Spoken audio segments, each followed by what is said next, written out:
Hello दोस्तों, स्वागत है आपका आपके अपने YouTube चैनल पर। दोस्तों, आज का जो टॉपिक है उसमें हम चर्चा करेंगे कि आखिरकार इंसान दुखी क्यों है। तो दोस्तों, वैसे तो दुखी होने के बहुत सारे कारण होते हैं, परंतु आज हम 5 जो मेन ऐसे टॉपिक हैं उन पर चर्चा करेंगे। तो पहला जो मेन कारण होता है ना दुखी होने का, वो है इंसान का मैंपना। मैंपना यानी कि ये काम मैंने किया है, यदि ये काम मैं नहीं करता तो ऐसा हो जाता। मैंपना यानी कि अहंकार, मैं का भावना, मैं का मान, ये मैंने किया है, ये मेरा है, ये मैं इसको नहीं दूंगा। ये मतलब मैं पने में इंसान बहुत ज़्यादा दुखी है। अब मैं आपको समझाता हूँ, मैं पने का उदाहरण समझाता हूँ। एक बार एक किसान जो होता है बैलगाड़ी लेकर के जा रहा होता है। बैलगाड़ी में 2 बैल आगे फंदे रहते हैं, आपने देखा ही होगा, और पीछे जो होते हैं 2 चक्के होते हैं गाड़ी के। अब उन चारों के बीच में, जैसे बैलों और चक्के के बीच में कुत्ता आ जाता है। वो कुत्ता चक्के के बीच में चलता है और वो अपने आप में विचार करता है कि जो पूरी बैलगाड़ी है ना, इसका भार मेरे कंधे पर है। यदि मैं अभी गाड़ी के नीचे से हट जाऊं ना, तो ये गाड़ी एक बार में ही नीचे गिर जाएगी। मतलब इसका पूरी गाड़ी का भार ही मैं संभाल रहा हूँ। तो दोस्तों, इसी तरह से जो इंसान होता है ना, वो भी ये हर बार सोचता है कि ये काम मैं कर रहा हूँ, यदि मैं ऐसा नहीं करूँगा ना तो ये व्यवस्था मेरे बिना चलेगी नहीं। परंतु ऐसा होता बिल्कुल भी नहीं है। इंसान माया के कारण जो होता है ना दुखी होता है। त्रिगुणात्मक माया, भगवत गीता में भगवान श्री कृष्ण ने इसका जिक्र किया है। थोड़ा सा मैं आपको उदाहरण के स्वरूप में समझाता हूँ। मेरा एक मित्र है और उसकी एक लड़की थी, उसकी एक प्रेमिका थी। उससे वो बड़ा प्रेम करता था और परिस्थिति ऐसी रही कि वो उसे छोड़कर चली गई। अब वो हर बार मेरे पास में आता है और दुखी होता है। ये दुखी होने का दूसरा कारण है, आप समझिएगा। वो बार बार मेरे पास आता है, दुखी होता है, बोलता है कि यार वो मुझे मिली नहीं, उसने मेरे साथ गलत किया है, मेरे साथ धोखा किया है, वो मुझे छोड़कर चली गई है। अब ये क्या है, बहुत सारे लोगों के जीवन में ये होता है। बहुत सारे लोगों के प्रेमी छोड़कर चले जाते हैं, बहुत सारों की प्रेमिकाएं छोड़कर चली जाती है और वो इस तरह से दुखी होते रहते हैं। तो समझते ये क्यों नहीं है कि ये सारी चीज़ें माया है। भाई वो माया ही तो है। यदि उस टाइम पीरियड को अपने दिमाग से निकाल दिया जाए, इन 6 महीने को अपने दिमाग से निकाल दिया जाए, जिस दिन वो प्रेमी या प्रेमिका मिली, उस दिन से जिस दिन तक वो छोड़कर गई, वो सारा समय यदि माइंड से डिलीट कर दिया जाए, तो फिर बताइए मुझे दुख कहाँ है। तो इंसान इस चीज़ से भी बड़ा दुखी होता है। तीसरा कारण है तुलना करना।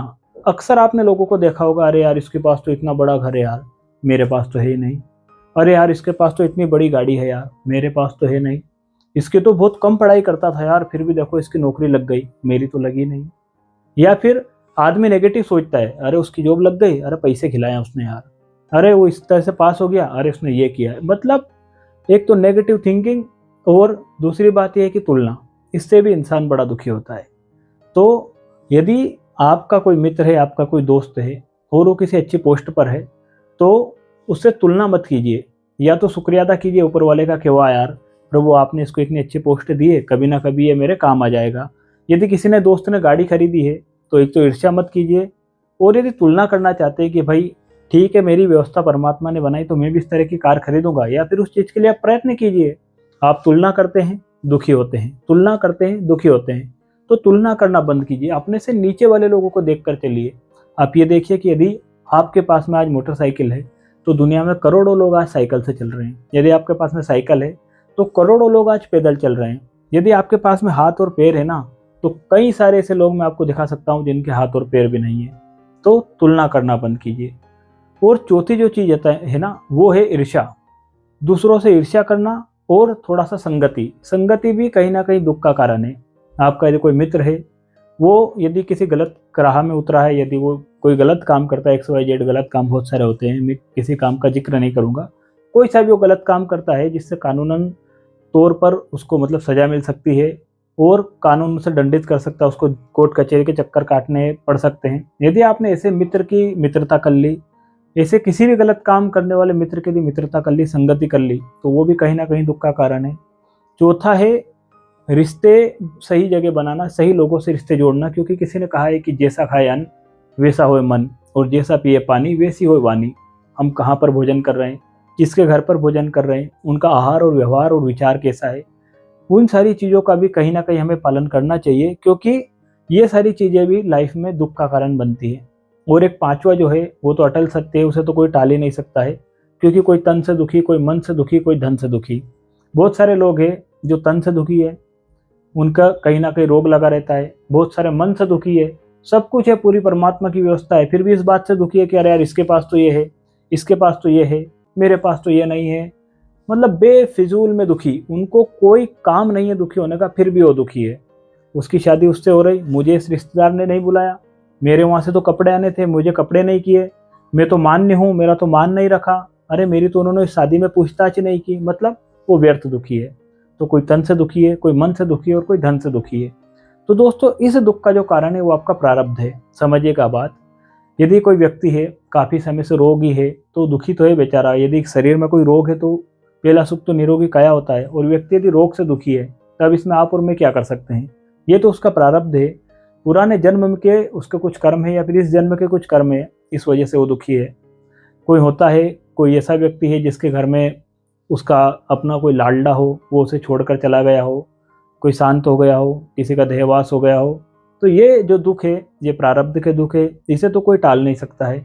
परंतु बहुत सारे दुख ऐसे रहते हैं जो व्यक्ति बेफिजूल में दुखी होता रहता है, माया के प्रभाव में आकर व्यक्ति दुखी होता है, मैं पने के कारण व्यक्ति दुखी होता है, अपने स्वरूप को व्यक्ति पहचान नहीं पाता है, ये देख नहीं पाता है कि हमारा जन्म किसी एक लक्ष्य के लिए हुआ है। यहाँ पर हर एक गेम चल रहा है। देखिए, अब एक चीज को समझिएगा, हमें जो परमात्मा ने पैदा किया है ना, उसका कोई लक्ष्य है। बिना लक्ष्य के कोई भी जीव यहाँ पर पैदा नहीं हुआ है। हजारों करोड़ों जन्म आपके हो गए हैं, हजारों करोड़ों जन्म मेरे हो गए हैं, परंतु हमें अभी तक उस लक्ष्य का पता नहीं चला कि आखिरकार हमें परमात्मा ने भेजा क्यों है। 84 लाख योनि बताते हैं, 84 लाख योनि होती है या नहीं होती है उस विषय पर नहीं आएंगे। परंतु जैसे गीता में मैंने सुना है, गीता में भगवान कृष्ण अर्जुन को कहते हैं कि हे अर्जुन, तेरे 1000 जन्म हो चुके हैं, पर तुझे अपने जन्म का ज्ञान नहीं है, और तुझे यह भी ज्ञात नहीं है कि तेरे जन्म हुए क्यों हैं। हर जन्म का एक लक्ष्य होता है, और मोक्ष तो ठीक है, वो अलग विषय, उस पर किसी दिन बात करेंगे। परंतु एक और लक्ष्य है, वो है सुखी रहने का। देखिए गेम चल रहा है, आपने एक गेम देखा खेला होगा, पहले मोबाइल में हम लोग बहुत खेलते थे, वो गेम आता था, उसमें एक व्यक्ति बीच में खड़ा रहता था, ऊपर से हेलीकॉप्टर आते, हेलीकॉप्टर जो होते हैं ना, वो हेलीकॉप्टर आते थे, उनमें से फायर होता रहता था, बंदूकें चलती थी, और उनसे बचना होता था। कभी इधर से हेलीकॉप्टर आया तो इधर खिसक गए, इधर से हेलीकॉप्टर आया तो इधर खिसक गए, इधर से आया तो इधर, मतलब इस तरह से आपने भी वो गेम खेला होगा। तो लाइफ में भी बिल्कुल यही चल रहा है। देखिए, बहुत सारे लोग आपको दुखी करने के लिए आएंगे, वो इधर से आपको दुखी करेंगे तो आपको इधर हटना है, इधर से दुखी करेंगे तो आपको इधर हटना है, और तभी आप गेम का मजा ले पाएंगे। यदि उस गेम में भी हेलीकॉप्टर ऊपर से नहीं आते, फायर नहीं करते, और यदि एक सीधी लाइन चलती रहती और हम गेम खेलते, तो हम कहते हैं कितना बोरिंग गेम है यार, मतलब कोई डिफिकल्ट है ही नहीं, कुछ मजा ही नहीं आ रहा है खेलने में, कोई चैलेंज ही नहीं है। और इसी तरह लाइफ में भी है, बहुत सारे लोग आपको दुखी करेंगे। हो सकता है आपके रिश्तेदार हो, आपका, वैसे रिश्तेदार बहुत ज़्यादा दुख देते हैं मुझे पता है, वो देते नहीं है, अपने को ऐसा लगता है कि वो दुख दे रहे हैं, पर आप ये समझ लीजिए कि कोई रिश्तेदार यदि वो आपसे जलन करता है, आपसे ईर्ष्या करता है, तो साइड हटिए ना, साइड हटिए। इधर से फायर हो रहा है, साइड हटिए। यदि और कोई इधर से फायर कर रहा है तो साइड हटिए। घर में, परिवार में, कहीं भी यदि कोई आपको दुख दे रहा है ना, तो थोड़ा साइड हटिए, बचिए। याद रखिएगा, सुखी रहना भी एक कला है, और उसे व्यक्ति को सीखना पड़ता है, मुस्कुराकर सीखना पड़ता है। दुखी रहने का एक कारण और मैं आपको बताता हूँ। आप यदि लॉ ऑफ अट्रैक्शन को मानते हैं तो एक सबसे बड़ा कारण दुखी रहने का है, और मैं आपको एक सबसे बड़ा सुखी रहने का कारण आज बता कर जाऊंगा। पहले दुख का कारण सुनिए। यदि आप बार बार ये विचार करते हैं ना, बार बार सोचते हैं कि यार मैं तो दुखी हूँ यार, मैं तो परेशान हूँ यार, मैं तो बस परेशान हो गया हूँ यार, मैं तो मेरा जीवन दुखी है यार, क्या करूँ यार, हर समय में परेशान रहता हूँ। कोई गरीब है तो कि यार मैं बहुत गरीब हूँ यार, मुझे भगवान ने ऐसा जन्म क्यों दे दिया यार, वो देखो कितना सुखी है, मैं बड़ा दुखी हूँ यार। यदि आप बार बार बार बार बार बार ये शब्द बोलोगे ना, मैं दुखी हूँ यार, मैं दुखी हूँ यार, मैं दुखी हूँ यार, मैं दुखी हूँ यार, तो आप ऑटोमेटिक दुखी रहना शुरू कर दोगे। ये प्रकृति ऐसा माहौल बना देगी कि आप दुखी रहोगे। क्यों? प्रकृति या परमात्मा आप मान सकते हो किसी को भी, परमात्मा ऊपर से तथास्तु बोलने के लिए बैठा है। आप बार बार बोलोगे मैं दुखी हूँ, मैं दुखी हूँ, मैं दुखी हूँ, मैं दुखी हूँ, वो बोलेगा तथास्तु, तुम दुखी हो जाओगे। अब खुश रहने का राज बताता हूँ। कुछ भी हो जाए, चाहे सुबह से उठे, मैं बड़ा खुश हूँ, इस धरती पर मुझसे ज़्यादा सुखी इंसान कोई भी नहीं है, ये बोलना है। जो आप काम कर रहे हो उस काम को करते करते बातें गुनगुनाते रहिए, प्रकृति आपकी मदद करेगी, आप धीरे धीरे धीरे धीरे सुखी हो जाओगे। आप देखोगे कि जो व्यक्ति आपसे लड़ाई झगड़ा करता था, घर में भी परिवार में भी बहुत सारे लड़ाई झगड़े होते रहते हैं, भाई बहनों के बीच में हो जाते हैं, भाई भाई में हो जाते हैं, पति पत्नी में हो जाते हैं, परिवार बहुत बड़ा रहता है, सब में आपस में कहीं ना कहीं मतभेद हो ही जाता है। और आप देखोगे, आप ये चीज़ करोगे ना कि मैं बड़ा सुखी हूँ, मैं बड़ा सुखी हूँ, तो एक ऐसा चमत्कार होगा कि आप सुखी हो जाओगे। धीरे धीरे प्रकृति ऐसी व्यवस्थाएं कर देगी, जो व्यक्ति आपसे ईर्ष्या करता था धीरे धीरे वो आपसे प्रेम करने लगेगा। आप जिस व्यक्ति से ईर्ष्या करते थे आप उससे भी प्रेम करने लग जाओगे। बात को समझिएगा, आपको दो चीज़ें करनी है। पहला तो ये बोलना है कि मैं सुखी हूँ, और ये बोलना बंद करना है कि मैं दुखी हूँ। बस सुखी रहने का यही तरीका है। और परमात्मा की माया तो चारों ओर फैली हुई है, माया से आप बच ही नहीं पाओगे। हर जगह माया है, माया से कब तक बचोगे। और ये जो कलयुग है ना, दुखालय मासित, कलयुगम दुखालय मासित। आप पुस्तक में जाओगे, पुस्तकालय में जाओगे तो आपको पुस्तक मिलेगी, मंदिर में जाओगे तो भगवान मिलेंगे, है ना, देवालय में जाओगे तो देवता मिलेंगे, पुस्तकालय में जाओगे तो पुस्तक मिलेगी, विद्यालय में जाओगे तो विद्या मिलेगी। अब कलयुग में आ गए हो, दुखालय, दुख तो मिलेगा, परंतु उस दुख से कैसे खिसकना है ये आपको आना चाहिए। तो मेरा कहने का मतलब यही है, ज़्यादा डीप में यदि बात करेंगे तो वीडियो बहुत लंबा हो जाएगा। 5 मैंने आपको कारण बताए हैं। पहला तो इंसान जो है अपनी माया से दुखी है।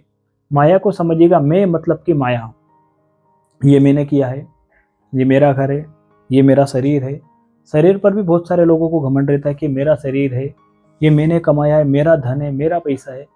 परंतु ऋषियों ने, मुनियों ने तो ये तक कहा है कि कुछ भी आपका नहीं है। आपने जो कमाया है, आपका घर आपका नहीं है, आपका पैसा तक आपका नहीं है, आपका शरीर भी आपका नहीं है, तो फिर दुखी क्यों होना। जब आपका कुछ है ही नहीं तो दुखी क्यों होना। तो दोस्तों कहने का मतलब ये है कि जब ज्ञानियों ने कहा है कि कुछ भी आपका नहीं है तो दुख किस बात का है, मुझे बताइए आप। तो जीवन में सुखी रहना सीखिए। और यदि मेरा ये छोटा सा प्रयास आप लोगों को पसंद आया हो तो आप इस वीडियो को अधिक से अधिक लोगों के पास में शेयर जरूर कीजिएगा। आप लाइक कीजिए या मत कीजिए, सब्सक्राइब कीजिए या मत कीजिए, कोई दिक्कत नहीं है, परंतु इसे शेयर जरूर कीजिएगा। ना तो मेरे पास कोई बड़ा एडिटिंग का सॉफ्टवेयर या साधन है, ना मेरे पास कोई स्टूडियो है, एक नॉर्मल सोफा है जिस पर मैं बैठा हूँ। आपको मेरे मन में जो है मेरे विचार थे मैंने आपको बताए। हो सकता है कि मेरे विचारों से आपके विचार मेल नहीं खाते हो, परंतु जो मैंने कहा है मैंने अपने लाइफ में अप्लाई किया है और आज मैं सुखी हूँ। जय श्री कृष्ण।